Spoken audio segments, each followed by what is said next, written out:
Good morning and welcome all of you in online education program organized by Deepshikha Kala Sansthan and University of Technology. So, students, today we are going to discuss the topic is elements of cost. देखिए, costing की starting यहीं से होती है। Costing में first of all जो चीज include होती है दैट इज कॉस्ट। आपको कॉस्ट की ही कैलकुलेशन करनी होती है। तो फर्स्ट ऑफ ऑल हम ये जानेंगे यहाँ पर कि कॉस्ट में कौन कौन से एलिमेंट्स को इंक्लूड किया जाता है, कॉस्ट बनती कैसे है, how can be calculate total cost.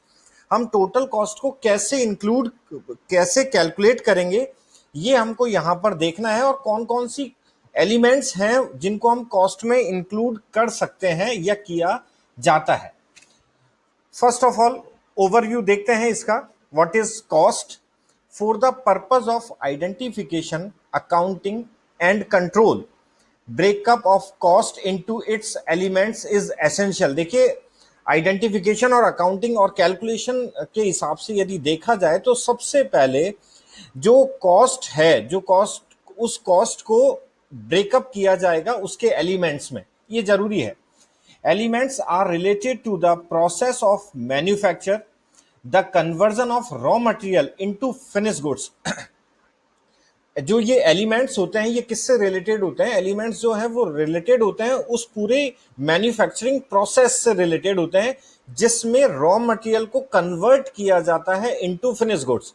Raw material से वर्क स्टार्ट हुआ, WIP देन फिनिश गुड्स। तो ये सारी जो प्रोसेस है इससे रिलेटेड होते हैं कॉस्ट के elements. Cost are normally broken down into three basic elements. तीन हिस्सों में बांटा गया है नॉर्मली कॉस्ट एलिमेंट्स को, जो कि हैं material, labour and expenses.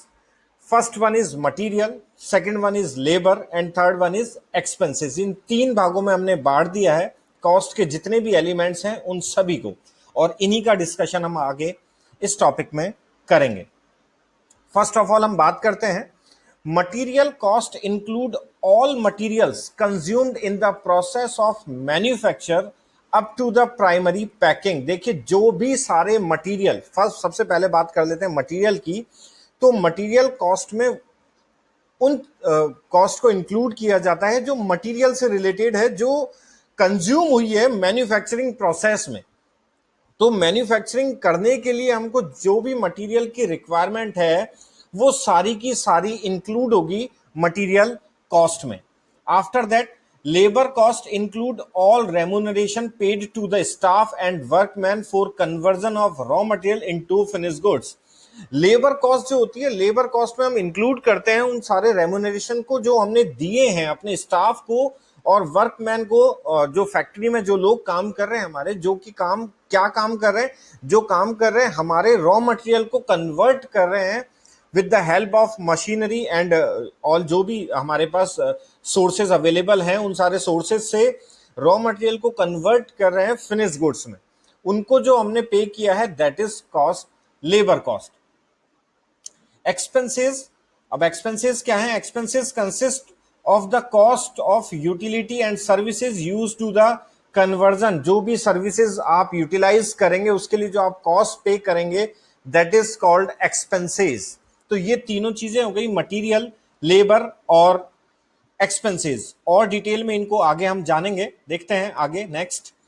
Describe the various elements of cost. कौन कौन से एलिमेंट्स हैं अलग अलग तरीके से यदि देखा जाए उनको एक चार्ट के थ्रू भी यहां पर समझाया गया है जिससे कि समझने में थोड़ी सी ज्यादा आसानी होगी आप लोगों को।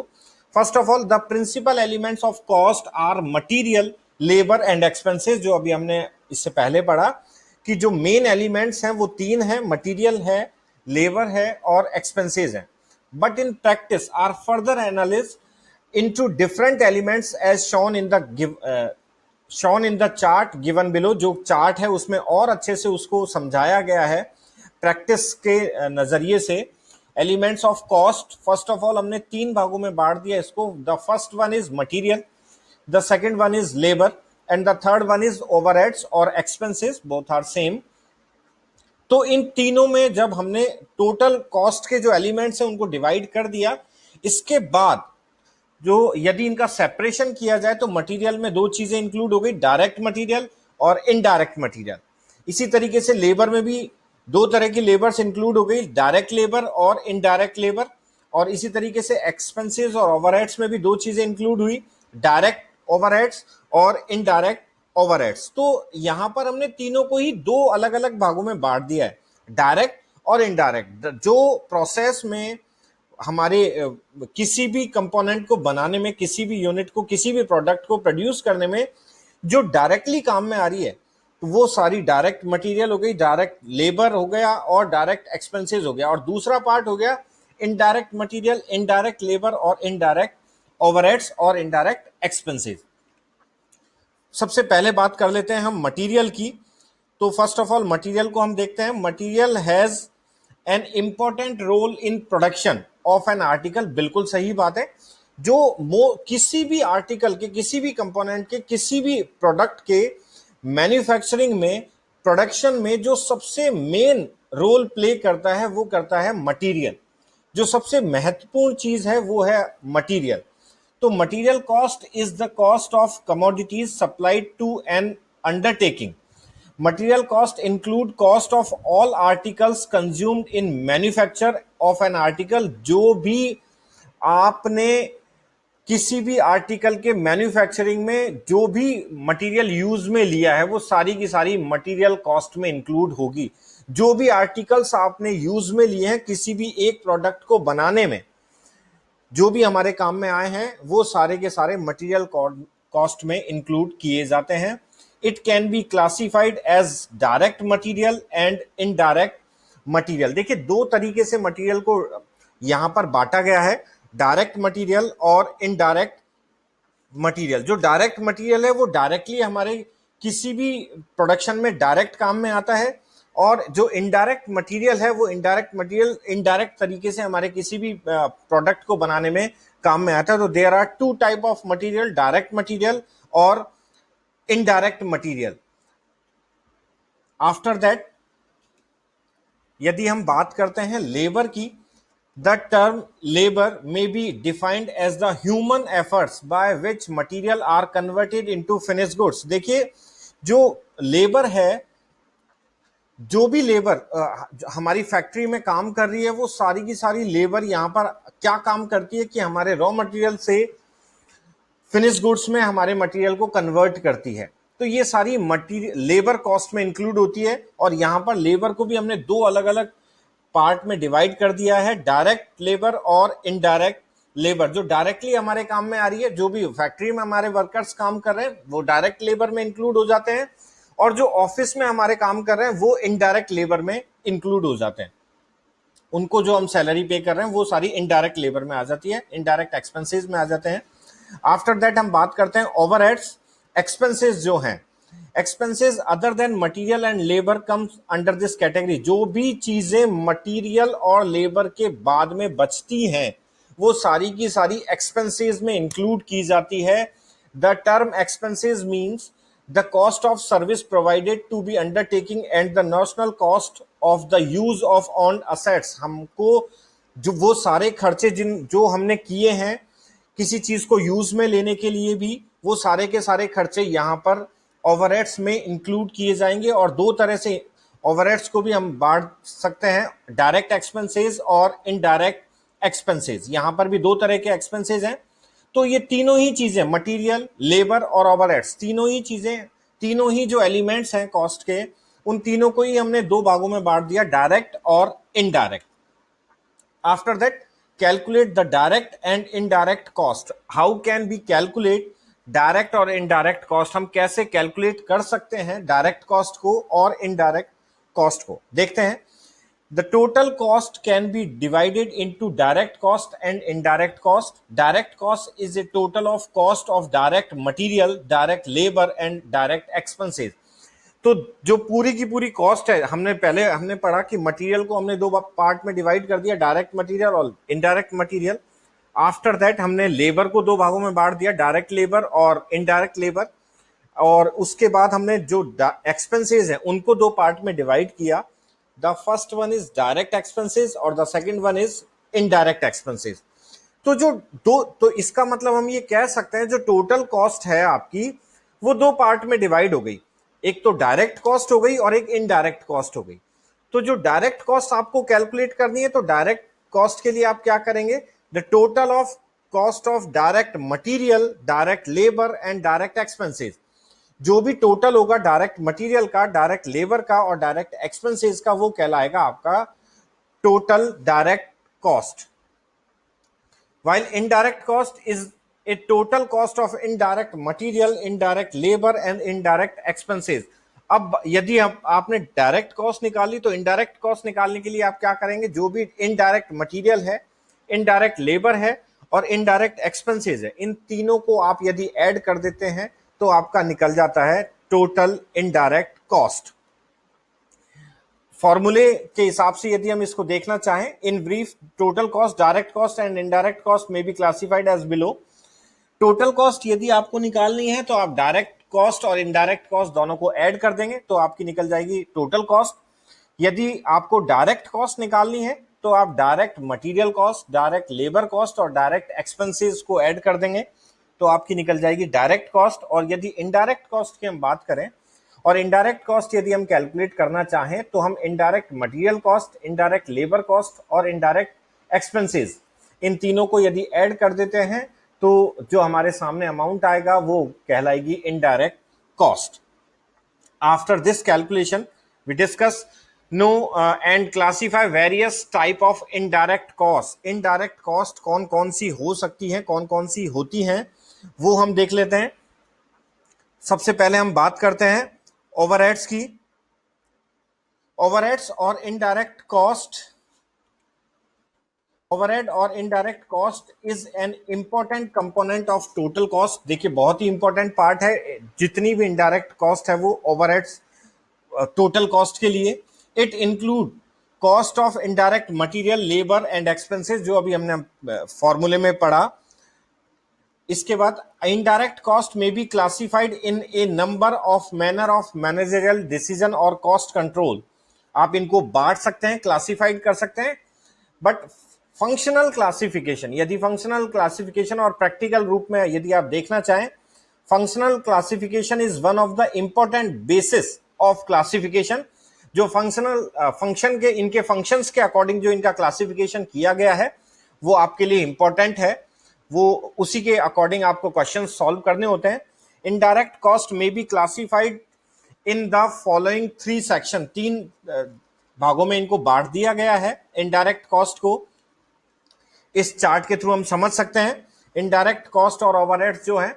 सबसे पहले आपने जो बांटा, जो फर्स्ट पार्ट है दैट इज फैक्ट्री ओवरहेड।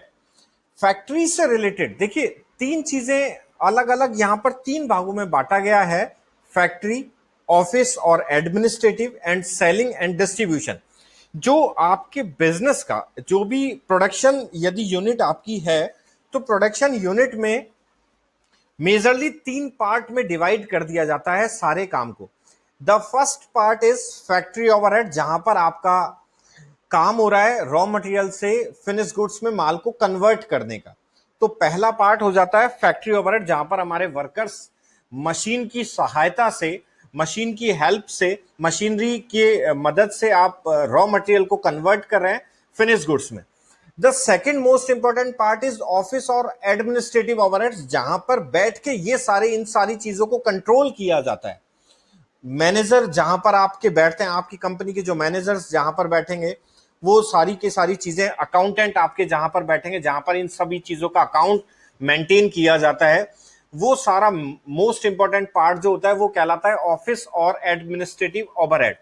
और जो तीसरा मोस्ट इंपॉर्टेंट पार्ट है, भाई आपने माल बना लिया, उसका सारा अकाउंट्स तैयार कर लिया, मैनेजर्स की निगरानी में, सुपरविजन में आपने सारा माल भी बना लिया, लेकिन मेन जो आज जो इतना कंपटीशन मार्केट के अंदर है, उस कंपटीशन में जो मोस्ट इंपॉर्टेंट पार्ट है वो है, आपने आज के टाइम में यदि हम बात करें या मैं बात करूं तो माल को बनाना बहुत आसान। कोई भी प्रोडक्शन यूनिट लगाकर, आज से हम 50 साल पहले की यदि बात करते हैं तो कोई भी प्रोडक्ट बनाना बहुत मुश्किल था। किसी भी प्रोडक्ट को यदि बना लिया जाता था तो उसको बेचना बहुत आसान होता था, क्योंकि मोनोपोली थी मार्केट में।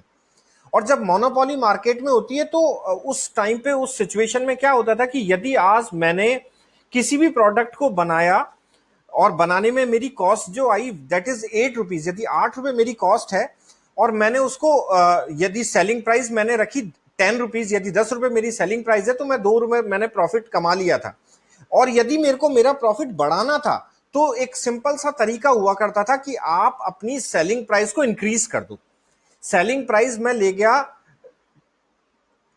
अप टू 12, मैंने 10 से सेलिंग प्राइस को बढ़ाकर कर दिया 12, तो मेरा जो प्रॉफिट था वो हो गया 2 रुपए से 4 रुपीज। पहले 8 रुपए कॉस्टिंग, आज भी 8 रुपए कॉस्टिंग आ रही है, लेकिन पहले सेलिंग प्राइस 10 थी, सेलिंग प्राइस मैंने बढ़ाकर 12 कर दी तो मेरा प्रॉफिट इंक्रीज हो गया 4 रुपीज। लेकिन आज का जो टाइम है, आज के टाइम में क्या है कि आप इतनी ज्यादा कंपटीशन है मार्केट में कि माल को बनाना बहुत आसान है। यदि आज के टाइम में मैं बात करूं कि मेरे को प्रॉफिट इंक्रीज करना है तो मैं अपनी सेलिंग प्राइस नहीं बढ़ा सकता, क्योंकि उस टाइम पे मोनोपोली थी मार्केट में, बेचने वाला सिर्फ एक ही आदमी था, बनाने वाला सिर्फ एक ही आदमी था। आज के टाइम में जब इतना कंपटीशन है तो आपको क्या करना होगा, आपको कॉस्ट को कंट्रोल करना होगा। आपको अपनी जो कॉस्ट है, जो अभी तक आपकी 8 रुपए आ रही थी, आप देखेंगे कि जो क्वालिटी है आपके प्रोडक्ट की वो सेम रहे और आपकी कॉस्ट कम हो जाए। यदि आप अपनी कॉस्ट को कम कर 6 रुपए पर ले आते हैं तो आपका प्रॉफिट ऑटोमेटिकली 2 रुपए से बढ़कर 4 रुपए हो जाएगा। लेकिन यहां पर ध्यान रखने वाली बात यह कि आप अपनी सेलिंग प्राइस को इंक्रीज नहीं करते हैं, क्योंकि सेम प्रोडक्ट यदि कोई और उसी अमाउंट में बेचने वाला है तो आपकी सेल पर उसका इफेक्ट आएगा। तो हम यहां पर बात कर रहे थे the third important part of indirect cost, that is selling and distribution overhead. माल को बेचना कैसे है, उसका डिस्ट्रीब्यूशन कैसे होगा, क्योंकि ये एक बहुत बड़ा पार्ट है। और आज के टाइम में किसी भी इंडस्ट्री को सबसे ज्यादा फोकस सेलिंग एंड डिस्ट्रीब्यूशन पर ही करना होता है और एक बहुत बड़ा अमाउंट एंगेज होता है सेलिंग एंड डिस्ट्रीब्यूशन के ऊपर। तो एक जो तीसरा पार्ट हमने जो बांटा है यहां पर एलिमेंट्स को, कॉस्ट, इनडायरेक्ट कॉस्ट जो है तीसरी, वो है सेलिंग एंड डिस्ट्रीब्यूशन ओवरहेड्स। और इन तीनों में ही यदि हम बात करें तो तीन तीन चीजें इंक्लूड होगी। फैक्ट्री ओवरहेड में हमने इंक्लूड करेंगे इनडायरेक्ट मटेरियल, इनडायरेक्ट लेबर और इनडायरेक्ट एक्सपेंसेस को, सिर्फ इनडायरेक्ट, क्योंकि हम बात कर रहे हैं इनडायरेक्ट कॉस्ट की। ऑफिस और एडमिनिस्ट्रेटिव ओवरहेड में हम इंक्लूड करेंगे इनडायरेक्ट मटेरियल, इनडायरेक्ट लेबर और इनडायरेक्ट एक्सपेंसेस को। इसी तरीके से सेलिंग एंड डिस्ट्रीब्यूशन में भी हम इंक्लूड करेंगे इनडायरेक्ट मटेरियल, इनडायरेक्ट लेबर और इनडायरेक्ट एक्सपेंसेस को। तो इस तरीके से हम जो इनडायरेक्ट कॉस्ट है और इनडायरेक्ट ओवरहेड्स हैं उसको हमने अलग अलग अलग अलग बांट दिया है। फैक्ट्री से रिलेटेड मटेरियल, लेबर और एक्सपेंसेस जो इनडायरेक्ट हैं वो अलग से डिफाइन कर दिए जाएंगे। ऑफिस से related indirect material, indirect labour और इनडायरेक्ट एक्सपेंसेस को अलग से मेंशन किया जाएगा। और सेलिंग एंड डिस्ट्रीब्यूशन से related indirect material, indirect labour और इनडायरेक्ट एक्सपेंसेस को अलग से मेंशन किया जाएगा। तो सबसे पहले इनमें से हम बात करते हैं फैक्ट्री और वर्क ओवरहेड की। फैक्ट्री ओवरहेड जो है, factory overhead are those expenses which are include in production of an article in a factory excluding direct material, direct labor and direct expenses। देखिए यहां पर क्या किया गया है, फैक्ट्री ओवरहेड में वो सारे एक्सपेंसेस को इंक्लूड किया गया है जो किसी भी आर्टिकल के प्रोडक्शन में काम में लाए जाते हैं, but excluding direct material, direct labour और direct expenses. Indirect material, indirect labor and indirect expenses in production. Factory overhead is known as factory on cost। कुछ अलग नामों से भी इसको जाना जा सकता है।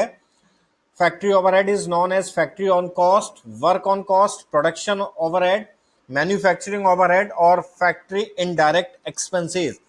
कुछ फैक्ट्री एक्सपेंसेस आपके हो सकते हैं, जैसे फैक्ट्री से रिलेटेड आपका फ्यूल है, फैक्ट्री से रिलेटेड आपके पावर के एक्सपेंसेस हैं, और फैक्ट्री से रिलेटेड आपकी जो भी और दूसरी इनडायरेक्ट लेबर है वो भी इसी में इंक्लूड होगी।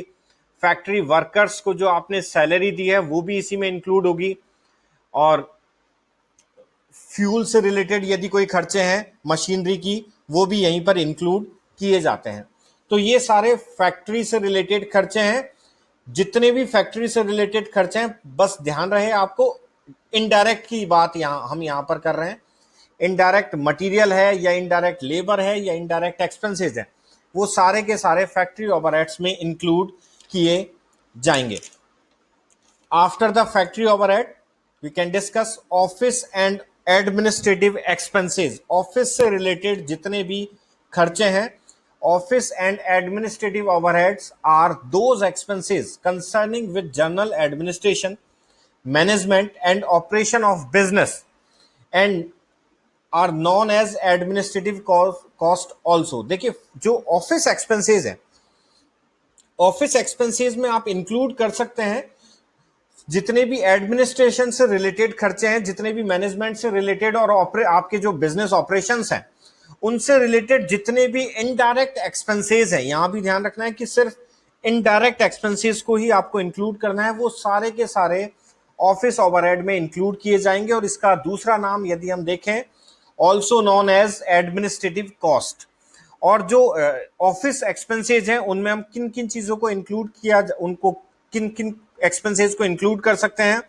फॉर एग्जांपल, डायरेक्टर सैलरी यदि आपने दी है, जनरल मैनेजर सैलरी यदि आपने दी है, अपने स्टाफ को यदि आपने सैलरी दी है, इसके अलावा प्रिंटिंग से रिलेटेड खर्चे, पोस्टेज से रिलेटेड खर्चे, स्टेशनरी से रिलेटेड खर्चे, टेलीफोन से रिलेटेड खर्चे, रेंट यदि आपने कोई दिया है, टैक्स यदि आपने पे किया है, रिपेयरिंग और मेंटेनेंस से रिलेटेड यदि कोई खर्चे हैं, तो वो सारे के सारे खर्चे। इसके अलावा ऑफिस से रिलेटेड पावर के जो खर्चे हैं, जो इलेक्ट्रिसिटी बिल है आपके ऑफिस से रिलेटेड, वो ऑफिस ओवरहेड्स में जाता है। और यदि फैक्ट्री से रिलेटेड आपकी इलेक्ट्रिसिटी बिल है तो वो फैक्ट्री ओवरहेड्स में जाता है। After that, selling and distribution overhead, expenses relating to sales and distribution of manufactured goods are categorized in this category। तो जो भी मैन्युफैक्चर्ड गुड्स है, जो भी आपने आर्टिकल प्रोड्यूस किया है, उसके सेल्स और डिस्ट्रीब्यूशन से रिलेटेड जो सारे इनडायरेक्ट खर्चे हैं वो सेलिंग एंड डिस्ट्रीब्यूशन ओवरहेड में आते हैं।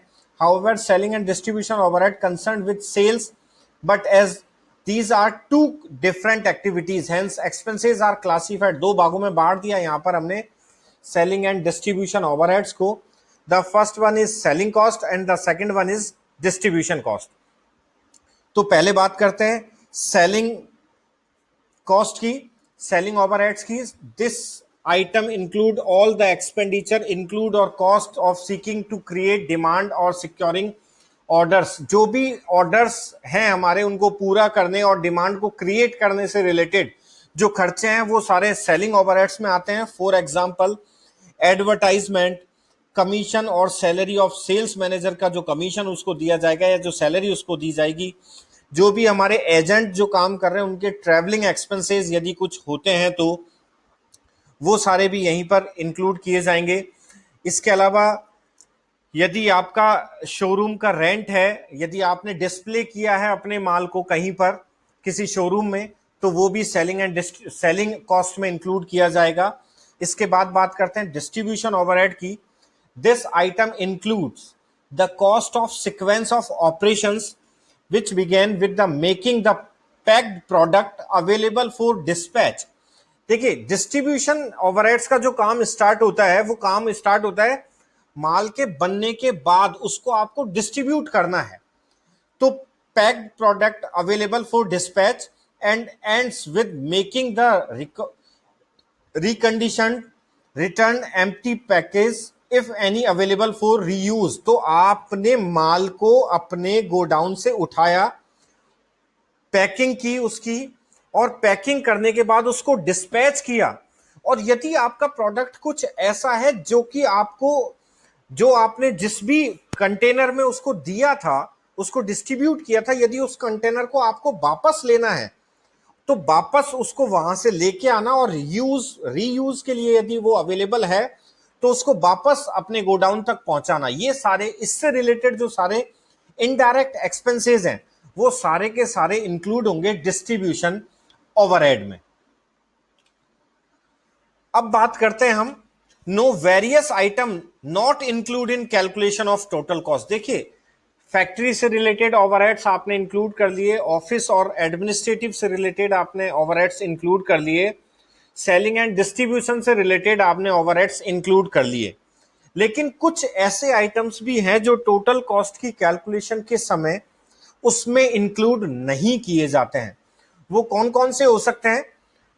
तो फर्स्ट पार्ट है फाइनेंशियल इनकम। यदि कोई फाइनेंशियल इनकम्स हैं तो वो इसमें इंक्लूड नहीं की जाती है। For example, interest on bank deposit. यदि आपने बैंक में कुछ डिपॉजिट किया है, कुछ फंड्स डिपॉजिट किए हैं, तो उन पर जो इंटरेस्ट आपको मिलेगा, वो इंटरेस्ट यहां पर आप टोटल कॉस्ट में इंक्लूड नहीं कर सकते हैं। After that, share transfer fees. यदि आपको कोई शेयर ट्रांसफर फी रिसीव हुई है, उसको भी आप टोटल कॉस्ट में इंक्लूड नहीं कर सकते हैं। Interest and dividend on investment. यदि आपने कोई इन्वेस्टमेंट कर रखा है और उस पर आपको कोई इंटरेस्ट या डिविडेंड, कोई लाभांश यदि आपको रिसीव होता है, तो उसको भी आप टोटल कॉस्ट की किसी भी प्रोडक्ट की टोटल कॉस्ट की कैलकुलेशन में इंक्लूड नहीं कर सकते हैं। इसके अलावा यदि आपने profit on sale of fixed assets और इन्वेस्टमेंट, यदि आपने कोई एसेट्स को सेल आउट किया है और इन्वेस्टमेंट को सेल आउट किया है, तो उस पर जो प्रॉफिट आपको हुआ है उसको भी आप इंक्लूड नहीं करेंगे। और यदि कोई रेंट आपको रिसीव हुआ है तो उसको भी आप टोटल कॉस्ट में इंक्लूड नहीं कर सकते हैं। इसी तरीके से फाइनेंशियल इनकम हमने डिस्कस की। बात करते हैं फाइनेंशियल एक्सपेंसेस की। तो फाइनेंशियल जो एक्सपेंसेस आपके होते हैं, उनको भी आप टोटल कॉस्ट की कैलकुलेशन के समय पर इंक्लूड नहीं कर सकते हैं। फॉर एग्जांपल, यदि हम सबसे पहले बात करते हैं loss on sale of fixed assets और इन्वेस्टमेंट। यदि आपने जिस तरीके से प्रॉफिट हुआ था उसी तरीके से किसी भी असेट्स को और इन्वेस्टमेंट को बेचने पर लॉस भी हो सकता है, लेकिन वो किसी भी प्रोडक्ट की टोटल कॉस्ट की कैलकुलेशन में इंक्लूड नहीं होगा। यदि कोई पेनल्टी आपके ऊपर लगी है और कोई फाइन आपके ऊपर लगा है, तो वो भी इसमें इंक्लूड नहीं किया जाएगा। किसी तरीके का कोई इंटरेस्ट, आपने कोई लोन लिया हुआ है या कोई एडवांस लिया हुआ है और इस पर यदि आपको कोई इंटरेस्ट पे करना है, तो वो भी इसमें इंक्लूड नहीं होता है। इनकम टैक्स, क्योंकि income tax just treated as drawings, तो इनकम टैक्स को भी इसमें इंक्लूड नहीं किया जाता है। इसके अलावा यदि कोई कैश डिस्काउंट आपने दिया है किसी को, तो वो भी आप टोटल कॉस्ट में, किसी भी प्रोडक्ट की टोटल कॉस्ट में इंक्लूड नहीं कर सकते हैं। After that, items relating to appropriation of profit, ये भी इंक्लूड नहीं होंगे। For example, payment of dividend, यदि आपने डिविडेंड पे किया है, बोनस ऑफ एम्प्लॉइज, यदि आपने अपने एम्प्लॉइज को किसी तरह का कोई बोनस दिया है, transfer to reserve and funds, यदि आपने किसी तरीके कोई ट्रांसफर रिजर्व और फंड्स में ट्रांसफर किया है, डोनेशन में यदि आपने कुछ दिया है, और अंडरराइटिंग कमीशन यदि आपने दिया है, तो वो ये सारी चीजें भी टोटल कॉस्ट में इंक्लूड नहीं होती हैं। इसी तरीके से यदि कोई एबनॉर्मल एक्सपेंसेस आपके हो जाते हैं, for example abnormal wastage and process loss, यदि आपने कोई प्रोसेस, मैन्युफैक्चरिंग प्रोसेस में कोई एबनॉर्मल लॉस हो गया, तो उसको भी आप टोटल कॉस्ट में इंक्लूड नहीं करेंगे। यदि आपके कोई एबनॉर्मल बैड डेब्ट्स हो जाते हैं, तो उसको भी आप total cost of any product include नहीं करेंगे। Loss due to abnormal events, for example fire, flood, theft, ETC, यदि आग लग जाती है, कोई बाढ़ आ जाती है या कोई चोरी हो जाती है, तो इस तरीके के एबनॉर्मल एक्सपेंसेस को भी आप किसी भी प्रोडक्ट की टोटल कॉस्ट में इंक्लूड नहीं करेंगे। तो ये सारी चीजें हमने यहां पर डिस्कस की कि कौन कौन से आइटम्स हैं जो इंक्लूड होंगे। फर्स्ट ऑफ ऑल हमने डिस्कस किया डायरेक्ट मटेरियल, डायरेक्ट लेबर और डायरेक्ट एक्सपेंसेस। उसके बाद हमने डिस्कस किया इनडायरेक्ट एक्सपेंसेस को, इनडायरेक्ट मटेरियल को और इनडायरेक्ट लेबर को, जिनको हमने तीन अलग अलग भागों में बांटा: factory overheads, office and administrative expenses and selling and distribution expenses. इन तीनों में हमने इन तीनों से रिलेटेड जितने भी इनडायरेक्ट मटेरियल, इनडायरेक्ट लेबर और इनडायरेक्ट एक्सपेंसेस थे, वो सारे यहां पर हमने इन तीनों में डिवाइड कर दिया। और उसके बाद हमने डिस्कस किया कि कौन कौन से आइटम्स हैं जो टोटल कॉस्ट की कैलकुलेशन के समय इंक्लूड नहीं किए जाते हैं। अब आपको जो भी हमने अभी डिस्कस किया उससे आपको एक कॉस्ट शीट प्रिपेयर करनी होती है for the calculation of total cost of any product. आप किसी भी प्रोडक्ट की यदि टोटल कॉस्ट निकालना चाहेंगे तो जो अभी हमने डिस्कस किया है उन्हीं सारी चीजों के थ्रू आपको टोटल कॉस्ट निकालनी है। मैंने यहां पर एक चार्ट के थ्रू आपको समझाया जा रहा है, मैं आपको चार्ट के थ्रू समझाने जा रहा हूं।